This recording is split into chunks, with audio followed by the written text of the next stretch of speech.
माता अशोक सुंदरी वाले स्थान पर केवल आपकी हथेली आपको रखना है और आपकी जो भी इच्छा है वो बोल देना है और आपकी हर मनोकामना हर इच्छा होगी पूरी। ये उपाय केवल और केवल आज के दिन आपको करना है, यानी कि आज गुरुवार की अष्टमी पर। नमस्कार दोस्तों, स्वागत है एक बार फिर आप सभी का शिव पुराण के उपाय में। देखिए, आज का ये वीडियो विशेष इसलिए होने वाला है क्योंकि साल 2024 की पौष मास के पवित्र महीने की पहली अष्टमी तिथि है और ये अष्टमी तिथि आई है भाग्य का उदय करने वाले दिन पर, यानी कि भगवान विष्णु के दिन पर, यानी कि गुरुवार के दिन। आज है गुरुवार की अष्टमी और गुरुवार की अष्टमी पर करने वाले 3 विशेष उपाय के बारे में आज के इस वीडियो में हम आपको बताएंगे। देखिए, गुरुवार की अष्टमी जीवन के दुर्भाग्य को दूर करती है। गुरुवार की अष्टमी सुख संपदा बढ़ाती है और खासकर तो आज पौष मास का गुरुवार है, तो आपको ये उपाय जरूर करना है। हमेशा पूज्य गुरुदेव यही कहते हैं कि अगर गुरुवार के दिन अष्टमी पड़ जाती है तो जीवन को सुखी बनाने के लिए, विशेष मनोकामनाओं की पूर्ति के लिए आपको कुछ उपाय करने चाहिए। तो आज के इस पूरे वीडियो में हम 3 महा उपाय के बारे में बताएंगे जो कि पूज्य गुरुदेव ने बताए हैं।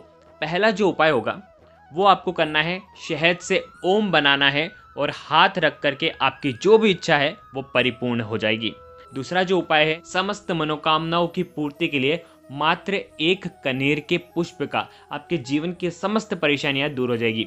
और अंतिम उपाय, जो तीसरा जो उपाय होगा वो मात्र आपको 1 बूंद घी से करना है और आपके जीवन की सारी नकारात्मक शक्तियां दूर हो जाएगी। तो 3 विशेष उपाय के बारे में हम आपको बताने वाले हैं। एक एक करते हुए हम उपायों को समझेंगे। ये सारे उपाय पूज्य गुरुदेव की ही कथा सुन करके, समझ करके समझाने का प्रयास करूंगा, इसीलिए बहुत ध्यान से समझना। आप सभी से रिक्वेस्ट करता हूं, आगे बढ़ने से पहले चैनल पर अगर पहली बार आए हैं तो चैनल को ज़रूर सब्सक्राइब करें और कमेंट में हर शिव भक्त को एक बार हाजिरी बाबा को ज़रूर लगानी चाहिए, ओम नमः शिवाय ज़रूर लिखना। देखो, सबसे पहला उपाय गुरुवार की अष्टमी पर करने वाला, आपको क्या लेना है? इस उपाय के लिए आपको क्या क्या लेना है पहले ये समझ लीजिए। आपको मात्र 1 बूंद शहद लेना है, ठीक है। साथ में लेना है तांबे के पात्र के अंदर जल, ठीक है। और साथ में लेना है मात्र 1 बेलपत्र। ये तीनों सामग्री लेकर के आपको ये सुंदर सा उपाय करना है। देखो, ये उपाय आप सुबह से लेकर के रात्रि तक जब आपकी इच्छा हो तब आप ये उपाय कर सकते हैं। इस उपाय को करने के लिए आपको जाना पड़ेगा शिव जी के मंदिर में, ठीक है। आपके घर के जो भी नज़दीक में शिव जी का मंदिर है वहाँ पर चल जाना। अब देखो, गुरुवार की अष्टमी पड़ी है और ये उपाय जो भी व्यक्ति करते हैं उनके जीवन की सारी इच्छाएं जो है वो परिपूर्ण होती है। देखो, यदि आपका भाग्य चमक नहीं रहा है, आपकी हाथों की लकीरें बदल जाए, आप चाहते हैं कि आपके जीवन में भी, आपके हाथों में भी भाग्य की जो किस्मत की जो रेखा है वो उजागर हो जाए, वो जाग जाए, तो आपको ये उपाय करना चाहिए क्योंकि ये आपके हाथों की लकीरों को बदल देगा। देखो, कैसे बदलेगा, क्या है, इस उपाय को समझना। बहुत प्यारा सा उपाय है, विशेषकर जो लोग काम करते हैं, काम यानी कि जिन लोगों की दुकान है वो ये उपाय कर सकते हैं, जो बच्चे पढ़ते लिखते हैं वो ये उपाय कर सकते हैं, साथ ही साथ जो नौकरी करते हैं वो ये उपाय कर सकते हैं।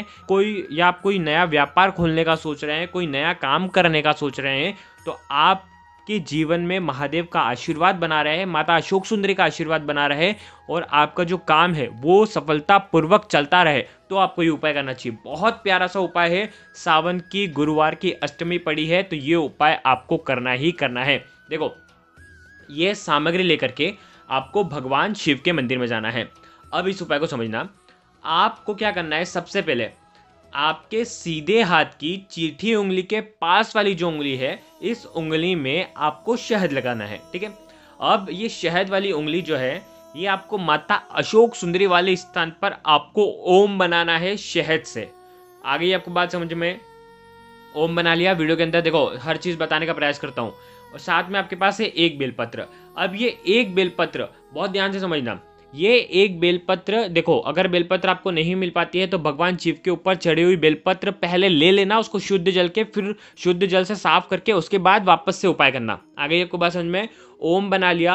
बेलपत्र आपको चिकनी वाली जो साइड है वो नीचे होनी चाहिए। इस प्रकार से ओम के ऊपर ये बेलपत्र रखना है, यानी कि माता अशोक सुंदरी वाले स्थान पर आपको बेलपत्र रखना है।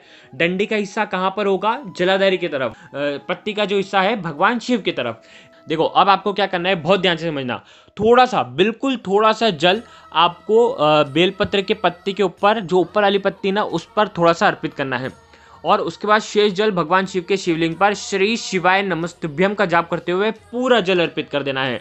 अब आपको क्या करना है, आपका जो सीधा हाथ है, ये सीधा हाथ आपको बेलपत्र के पत्ते के ऊपर रखना है। ओम, ओम के ऊपर बेलपत्र और बेलपत्र के ऊपर आपका सीधा हाथ, और आपकी जो भी इच्छा है, जो भी मनोकामना है, वो आपको बोलना है कि ये इसमें मुझे सहायता चाहिए महादेव आपकी, मेरा जो काम है जो अटक रहा है, जो कई दिनों से परिपूर्ण नहीं हो रहा है, इसे परिपूर्ण करो।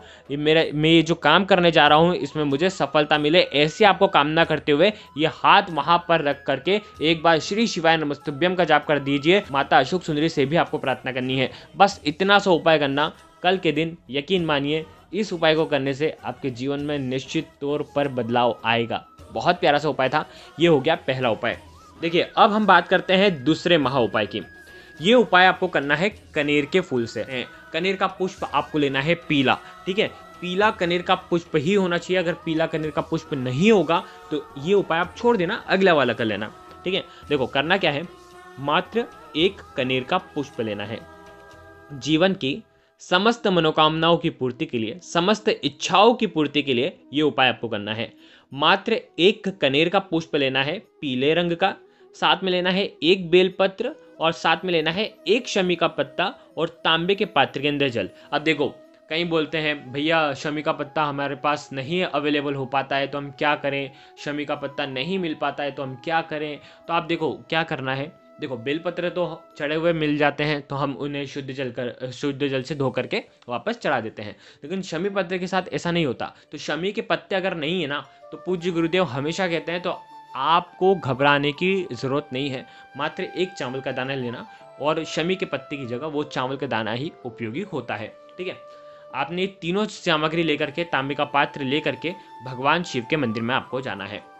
अब आपको क्या करना है, एक लोटा जल, देखो अभी सावन का महीना चल रहा है तो आप 2 लोटे जल भी ले सकते हैं। दोनों लोटे जल से भगवान शिव के शिवलिंग को अभिषेक करना है श्री शिवाय नमस्तुभ्यम का जाप करते हुए, नहीं तो आप 1 लोटा जल भी ले सकते हैं, ठीक है। अब आपको क्या करना है, अब इस उपाय को विशेष समझना, यहीं से ये उपाय शुरू होता है। जो बेलपत्र है वो बेलपत्र, देखो आपका जो मुख होगा वो उत्तर दिशा की तरफ होना चाहिए, ठीक है। बेलपत्र आप अर्पित करोगे तो जो डंडी का हिस्सा होगा वो आपका होना चाहिए माता अशोक सुंदरी वाले स्थान पर, ठीक है, उस तरफ मुख करके। इस प्रकार से देखो वीडियो के अंदर बताने का प्रयास कर रहा हूँ। सबसे पहले बेलपत्र अर्पित करना है उल्टा, चिकना वाला साइड नीचे होना चाहिए, ठीक है। फिर उसके बाद जब बेलपत्र अर्पित करोगे तब आपकी इच्छा बोलनी है, ठीक है। उसके बाद इसी बेलपत्र के ऊपर आपको रखना है शमी का पत्ता, ठीक है। शमी के पत्ते की हुई डंडी जो होगी वो जलाधारी की तरफ होनी चाहिए, ठीक है। अब इसी के ऊपर रखना है कनेर का फूल, कनेर का फूल भी होगा, जो डंडी का हिस्सा जलाधारी की तरफ होना चाहिए। इस प्रकार से आपको ये तीनों सामग्री लेकर के 3 बार आपकी विशेष इच्छा जो आप चाहते हैं कि इस सावन के आखिरी तक वो परिपूर्ण हो जाए, वो आपको बोल देना है। और ये उपाय जो भी व्यक्ति करता है उसकी इच्छा जरूर ही परिपूर्ण होती है, क्योंकि पीला कनेर का पुष्प वो भी गुरुवार के दिन, वो भी अष्टमी तिथि पर वो भी अर्पित करता है, महादेव उसकी इच्छा परिपूर्ण करते ही करते हैं। तो ये उपाय भी आप कल के दिन कर सकते हैं। अब हम बात करते हैं आखिरी उपाय की, तीसरा महा उपाय। अगर आपको ऐसा लगता है कि जीवन में बहुत ज़्यादा नकारात्मक शक्तियाँ हैं, घर में नकारात्मक शक्तियाँ हैं, घर वाले एक दूसरे से ढंग से बात नहीं करते हैं, घर में कुछ अच्छा नहीं चलता है, और आप चाहते हैं कि घर में एक सुख का प्रवाह बहता रहे, निरंतर बहता रहे, तो आपको ये उपाय करना चाहिए। देखो पूज्य गुरुदेव क्या कहते हैं, इस उपाय के लिए मात्र 1 बूंद घी भी ले सकते हैं, या 1 चम्मच घी भी आप ले सकते हैं, ठीक है। 1 चम्मच घी ले लो या तो 1 बूंद घी ले लो, साथ में लेना है तांबे के पात्र के अंदर जल, ठीक है। ये उपाय आपके जीवन में माता अशोक सुंदरी की कृपा से आपके जीवन के सारे संकट कष्टों को दूर करने वाला है। आपको जाना है महादेव के मंदिर में, लेकिन आप ये उपाय पूरे दिन में कभी भी नहीं कर सकते। आपको केवल और केवल आपको करना है प्रदोष काल के समय, ठीक है। पूज्य गुरुदेव कहते हैं कि प्रदोष काल के समय जब ये उपाय किया जाता है तो ही ये उपाय लाभकारी होता है। तो आप अन्य समय करना चाहते हैं तो दूसरे उपाय आप कर लेना, नहीं तो आप ये उपाय तो कर ही नहीं पाएंगे, ठीक है। तो प्रदोष काल के समय ये उपाय करना, भगवान शिव के मंदिर में जाना, ये दोनों सामग्री लेकर के तांबे के पात्र से 1 लोटा जल भगवान शिव के शिवलिंग पर श्री शिवाय नमस्तुभ्यम का जाप करते हुए आपको अर्पित कर देना है। अब आपको क्या करना है, जो घी लेकर के आए हैं वो घी आपको माता अशोक सुंदरी वाले स्थान पर कि माता मेरे घर में ये समस्या है, मेरे घर में ये कष्ट है, ये आपकी कृपा से दूर हो जाए, ऐसी कामना करते हुए घी का लेपन माता अशोक सुंदरी वाले स्थान पर आपको करना है। देखो वीडियो के अंदर बताने का प्रयास कर रहा हूँ, ठीक है। जिसे आप घी का लेपन करोगे, थोड़ा सा घी आपको निकाल करके वापस से कटोरी में रख लेना है। आ गई आपको बात समझ में, ठीक है। जो आपने अर्पित करा है वो ही थोड़ा सा निकाल करके आपको वापस से ले लेना है, ठीक है। माता अशोक सुंदरी से प्रार्थना करना है कि माता मेरे घर के सारे संकट आप ही को दूर करना है। और उसके बाद ये जो घी है ये आपको घर पर लेकर के आ जाना है। जैसे ही घर पर लेकर के आओगे, आपके सीधे हाथ की छीठी उंगली के पास वाली जो उंगली है जिसे अनामिका उंगली कहते हैं, उस अनामिका उंगली में ये घी लगाना और इस घी के बिंदी जो है आपके घर के मुख्य द्वार के जस्ट ऊपर आपको लगा देना है। इस प्रकार से ये उपाय करना, आपके जीवन की समस्त मनोकामना परिपूर्ण हो जाएगी। कि जैसे कि बहुत सारे लोग मुख्य द्वार पर गणेश जी लगाते हैं, ठीक है। तो गणेश जी के नीचे की साइड आप ये बिंदी लगा लेना या गेट के जस्ट ऊपर ये बिंदी लगा लेना, ठीक है। इस प्रकार से ये उपाय करना, आपके घर की सारी नकारात्मक शक्तियाँ, सारी नेगेटिविटी इस उपाय से दूर हो जाएगी और आपके घर के बच्चे जो हैं वो सही मार्ग पर चलेंगे, सतमार्ग पर चलेंगे और आपका घर भी स्वर्ग बन जाएगा। बहुत ही प्यारा सा उपाय था। तो 3 महा उपाय के बारे में हमने आपको बताया है। कल के दिन आप ये उपाय कर सकते हैं। अगर आपको कुछ भी चीज़ समझ में ना आए तो कमेंट में एक बार पूछ लेना, गलती नहीं करना है। श्री शिवाय नमस्तुभ्यम। हर हर महादेव।